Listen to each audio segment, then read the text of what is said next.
xiisadda bariga dhexe mar kale ayay cirka isku shareertay kadib markii balamihii ay isaga wada baxeen Mareykanka iyo Iiraan. Mareykanka duqeymo ayuu xalay ka geystay gudaha Iiraan. Iiraansana waxay ku hanjabtay in ay aargoosan doonto. haddaba warbixintan waxaan kugu wadaagi doonaa maxay tahay sababta hadda Mareykanka iyo Iiraan dhawaan iyagoo heshiis wada saxiixday hadda balanta ay isaga wada baxeen. maxaa keenay in Mareykanka uu duqeeyo gudaha Iiraan? Iiraanse maxay ku jawaabi doontaa? sidoo kale warbixintan waxaan kugu wadaagi doonaa yaa faa'iido badan helay intii yar ee socotay xabad joojinta iyo heshiiska ay wada gaareen Mareykanka iyo Iiraan. waxaan ahay Cabdifataax Durdur, halkanina waa Durdur TV. haddii aad nagu cusub tahay nagu soo biir, haddii aad hore inala joogtay waan kaaga mahadcelinaynaa. wixii aragti ahna halka hoose ee faalada inoogu reeb. mahadsanid, soo dhawaada mar kale.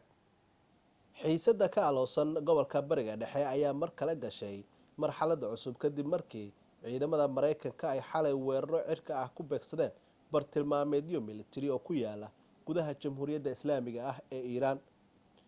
war-saxaafadeed uu soo saaray taliska dhexe ee Mareykanka ee 𝗠𝗿𝗿𝗀 ayaa lagu sheegay in duqeymaha lagu beegsaday baqaaro lagu keydiyo gantaalada ridada dheer, xarumo lagu ururiyo diyaaradaha aan duuliyaha lahayn iyo raadeerada ku yaala xeebaha Iiraan oo lagu kormeero dhaqdhaqaaqyada maraakiibta isaga kala goosha marinbiyoodka istiraatiijiga ah ee 𝗤𝗶𝗆. 𝗠𝗿𝗿𝗀 ayaa sheegtay in weerarkan uu ahaa jawaab toos ah oo looga falcelinayo weerar ay ciidamada ilaalada kacaanka ah ku qaadeen markab ganacsi oo ku socdaalayay ama uu watay calanka Singapore xilli uu marayay marinbiyoodka muhiimka ah ee 𝗤𝗏.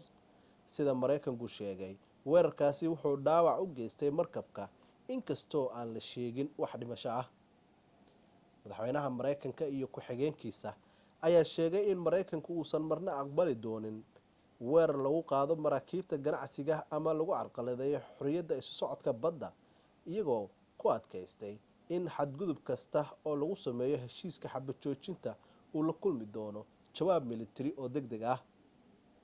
dhanka kale, dowladda Iiraan ayaa cambaaraysay weerarada Mareykanka iyadoo warbaahinta dowladda iyo saraakiisha Tehran ay ku tilmaameen xadgudub cad oo ka dhan ah madaxbannaanida dalka.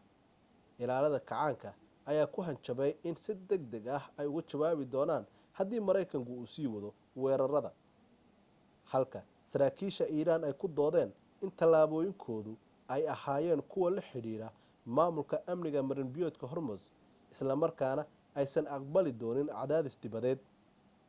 wararka ayaa sidoo kale sheegaya in ciidamada Iiraan ay sheegteen inay bartilmaameedsadeen saldhigyo Mareykanku uu ku leeyahay gobolkan bariga dhexe, inkastoo faahfaahin dheeraad ah oo arrintaasi la xiriirta iyo khasaaraha ka dhashay aysan weli si madax bannaan u xaqiijin ilo rasmi ah. marinbiyoodka caalamiga ah ee istiraatiijiga ah ee 𝗤𝗏 ayaa weli ah goobta ugu xasaasisan ee dunida marka loo eego isu socodka shidaalka, maadaama boqolkiiba in badan oo ka mid ah shidaalka iyo gaaska caalamka ay maraan halkaasi. weerar kasta oo ka dhaca halkaas wuxuu si toos ah u saameyn karaa ganacsiga caalamiga ah, qiimaha shidaalka iyo amniga gobolka bariga dhexe. xiisaddan ayaa waxay imaanaysaa xilli bariga dhexe xaaladiisu ay tahay mid iska bariga dhexe ah, iyadoo ay jiraan dagaalo iyo loolan siyaasadeed oo u dhexeeya Mareykanka, Iiraan iyo xulafadooda. waxaana khubarada ka faalooda amniga gobolka ay ka digayaan in haddii aan la xakameyn ay xaaladdu isu bedeli karto iska horimaad ballaaran oo saameeya dalal badan oo gobolka ku yaala.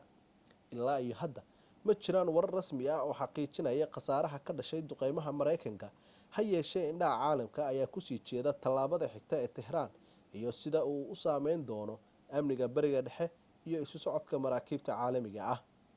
dhowaan ayay ahayd markii Iiraan iyo Mareykanka ay heshiis xabad joojin ah kala saxiixdeen, iyadoo la filayay xabad joojintaasi in ay socon doonto muddo, gobolka bariga dhexena uu noqon doono mid xasiloon.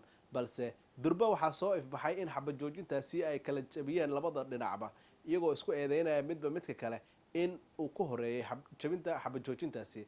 Mareykanka ayaa xalay waxa uu bartilmaameedsaday bartilmaameedyo militari oo ku yaala gudaha Iiraan, halka Iiraan ay sheegtay in arrintaasi ay ka jawaabtay oo iyaduna ay bartilmaameedsatay saldhigyo militari oo ku yaala khaliijka oo Mareykanku uu leeyahay. balse sheegashada Iiraan ma cadda oo khasaare iyo wax la soo wariyay ma jirto, halka maraykanka duqeymaha uu ka geystay iiraan ay soo ifbaxayaan in khasaare lixaad leh loo geystay iiraan.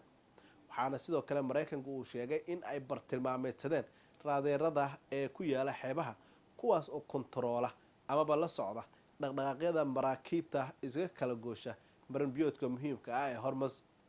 waxaana arrintani ee hadda soo ifbaxday ee cirka isku shareeray xaaladda bariga dhexe ay ka digayaan caalamka in la joojiyo haddii kale dagaalkaasi uu saameyn ku yeelan doono gobollo badan oo dhaca gobolkan bariga dhexe.